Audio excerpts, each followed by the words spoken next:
¿qué tal amigos? Muy buenos días. El día de hoy vamos a tener un video muy interesante porque vamos a repasar y vamos a recordar algunos de los monoplazas de Fórmula 1 más extravagantes de la historia. Y es que mucha gente recuerda entre estos autos más locos, más extravagantes en la historia de la Fórmula 1, recuerda en particular un diseño. Y seguramente muchos de ustedes lo recordarán, lo habrán visto, y algunos otros lo conocerán en este momento. Y ese fue nada más y nada menos que el auto P34, el denominado Tyrrell P34. Ustedes recordarán que muchos que somos de la generación de los 70s, pues tuvimos autos a escala de este diseño del Tyrrell, que pues fue una innovación en aquella época. El P34 era un auto de 6 ruedas, el único Fórmula 1 de 6 ruedas que debutó de manera oficial y participó en varios grandes premios y que logró incluso ganar un gran premio. Pero el día de hoy no nos vamos a centrar en el P34. ¿Por qué? Porque se ha hablado mucho de este auto, ya es de sobra conocida su historia, pero vamos a hablar de autos que tomaron mucho del P34. Vean nada más, tenían un tren delantero bastante peculiar, este Tyrrell. Y bueno, pues para nadie es un secreto que fue un auto que hasta el día de hoy es recordado por eso, por su innovación, más que por sus resultados. Pero viajemos un poco en el tiempo, como nos encanta hacerlo en este canal, y regresemos a este momento en la historia. Unos días después de ganar el Gran Premio de Las Vegas, el 17 de octubre de 1981, con el equipo Williams, el campeón mundial de Fórmula 1 de 1980, Alan Jones, volaba de regreso a Europa para probar un vehículo de aspecto bastante extraño.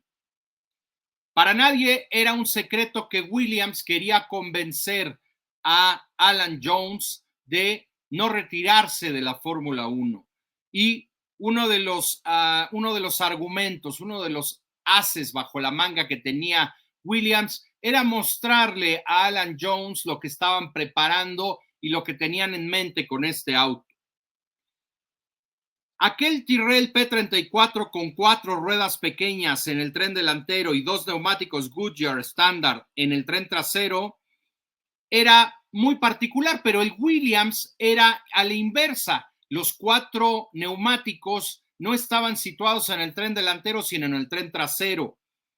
Y ya antes de Tyrrell, March también había pues fabricado un auto de 6 ruedas por ahí de mediados de la década de los 70s. Le llamaron el 240. Aquel auto, aquel March, tenía 2 ruedas normales en la parte delantera y 4 pequeñas en el tren trasero. El diseño era similar al de Williams, pero era diferente, era la inversa del de Tyrrell. A lo largo de los años y en un esfuerzo por mantenerse siendo una referencia para la parrilla y delante de toda la competencia, bueno, pues se produjeron una serie de avances técnicos que habían llevado las reglas al límite. Y en aquellos momentos en donde las reglas iban al límite, había surgido también un auto que llamó poderosamente la atención y está sin duda alguna entre los autos más extravagantes de la historia. Y este fue el autoventilador de Brabham. Y es que tenemos que hablar de este autoventilador para ponerlos en contexto y que podamos entender este tema de Williams. Así que vamos a hablar rápidamente. No es un video en donde vamos a entrar en detalle de este autoventilador, pero sí les voy a dejar con algo de información sobre este auto que también fue muy poderoso en aquella época, ¿no? Gordon Murray era uno de los genios que lideraban el equipo Brabham en aquella temporada del 78 junto con Bernie Ecclestone, quien, bueno, después fue un pilar fundamental en el crecimiento de la Fórmula 1, principalmente en la comercialización de los derechos comerciales de la Fórmula 1.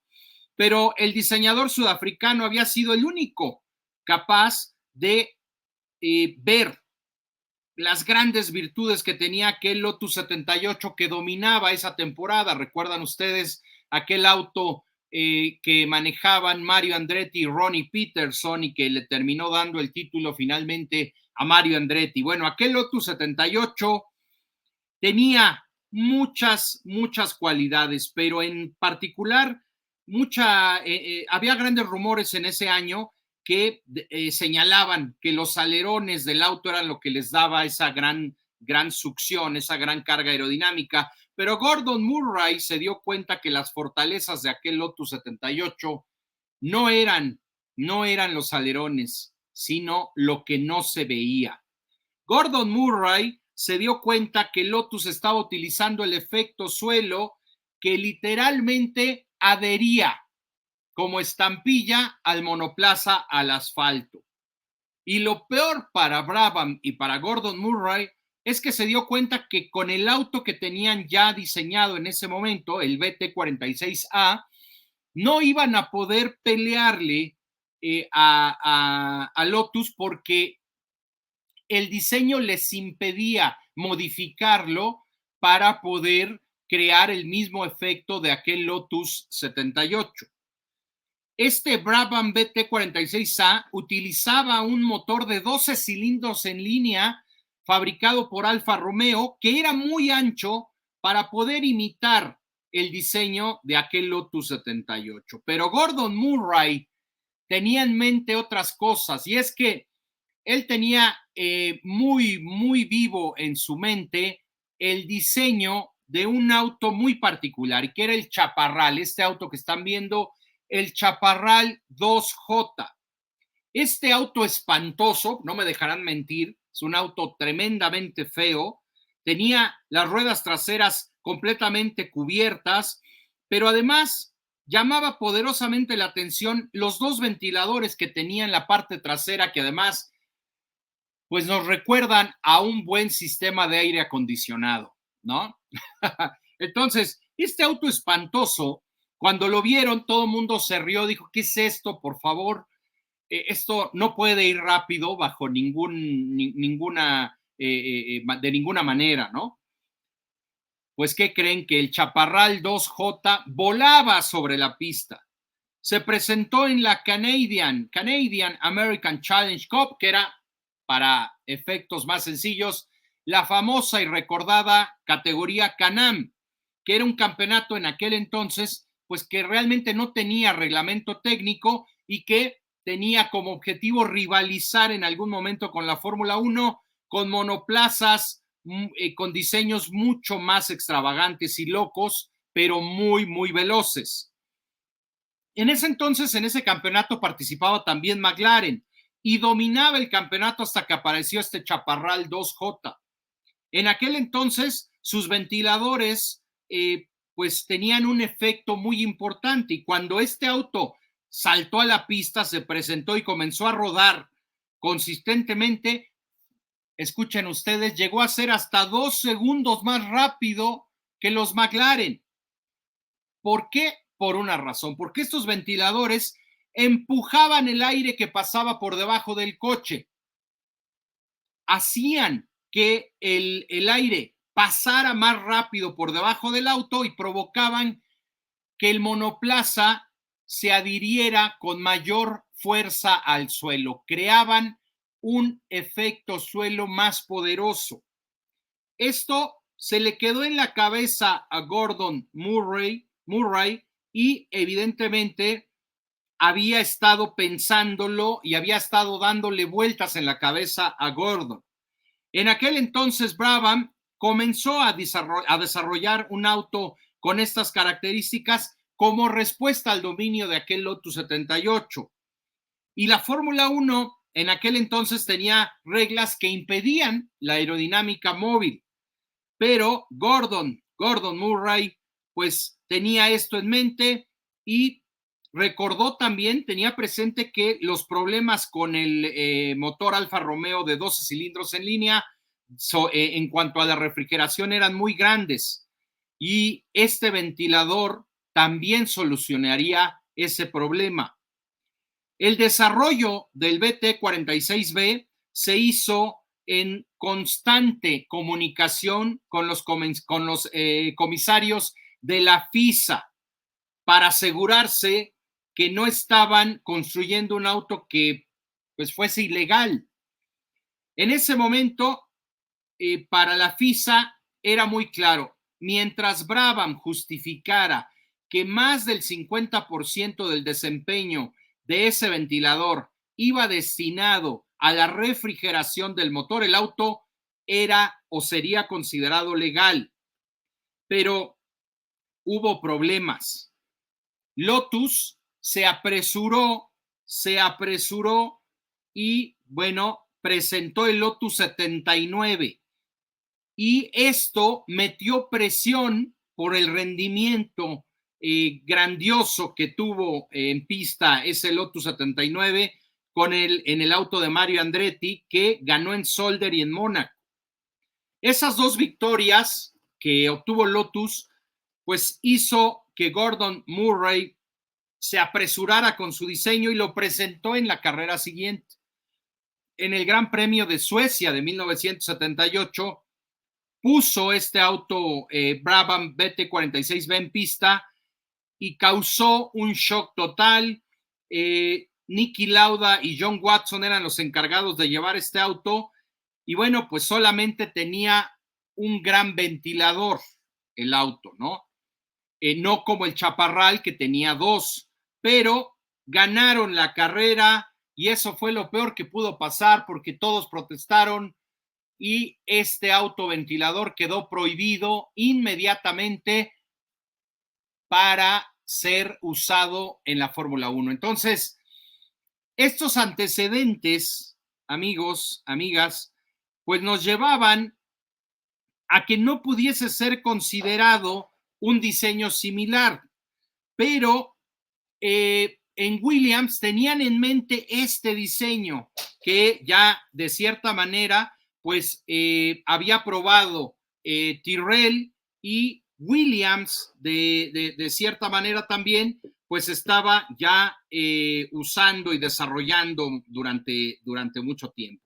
Pero de los tres diseños, el Tyrrell P34 había sido sin duda el más exitoso y como les decía, pues en realidad fue el único auto de 6 ruedas que ganó un gran premio y este fue el Gran Premio de Suecia en 1976, en donde Patrick Depailler siguió a Judy Scheckter.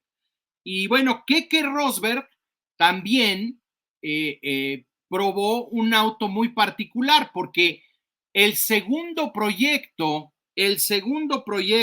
de Williams fue este que están viendo en pantalla.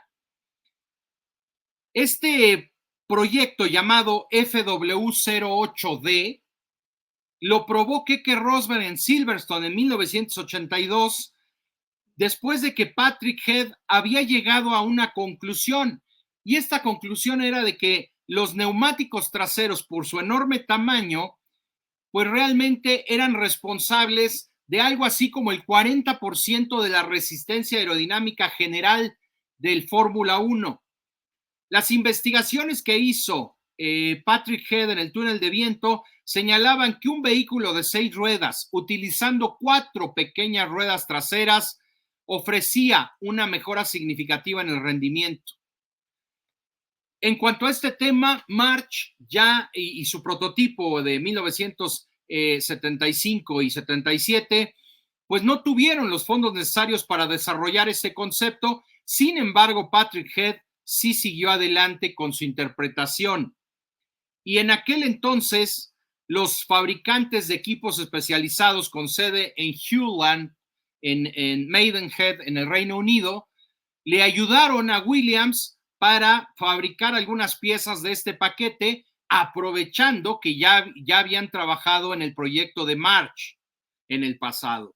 Y bueno, Esta nueva configuración se centró en desarrollar la línea central del eje trasero de este vehículo con tracción convencional de 2 ruedas, por lo que este eje trasero del vehículo de 6 ruedas se colocó 4 pulgadas por delante de la posición normal y los ejes se inclinaron hacia el frente.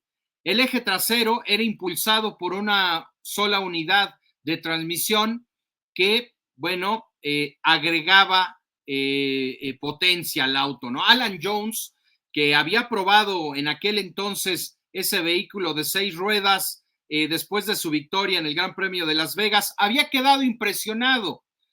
Él mencionaba que tenía una aceleración como un cohete y que tenía muy buen agarre, pero aún así este auto no fue suficiente seducción para convencer al piloto australiano de no retirarse de la Fórmula 1. En aquel entonces, Frank Dernie, el diseñador de este auto, hablaba de que habían diseñado este auto de 6 ruedas porque no podían conseguir un motor turbo. Y es que Frank Dernie era la mano derecha de Patrick Head, que era en aquel entonces el diseñador en jefe y el director técnico del equipo británico. En 1982, cuando Keke Rosberg probó este auto, aquí podrán ver unas fotos más de este diseño que indudablemente pues era muy llamativo, ¿no? Vean, aquí están fotos de la prueba misma de Keke Rosberg en este auto. Bueno, en aquel entonces, en el circuito de Paul Ricard, fue donde lo probó Keke Rosberg, tuvo que repensar Williams el concepto para superar una dificultad y era empaquetar el tema aerodinámico. Pero desgraciadamente para Williams y para la Fórmula 1 este proyecto fracasó por una razón, porque la Fórmula 1 prohibió los vehículos de 6 ruedas a principios de 1983. Y estos proyectos quedaron pues solamente en eso, no llegaron a debutar en pista, lamentablemente, porque igual y hubiesen agregado interés y hubiesen agregado un poco más de historia a este proyecto, a este concepto de autos de Fórmula 1 de 6 ruedas. Un equipo Williams que era muy exitoso en aquella época. Aquí podemos ver a Frank Williams previo a su accidente que le dejó postrado en una silla de ruedas, un accidente automovilístico.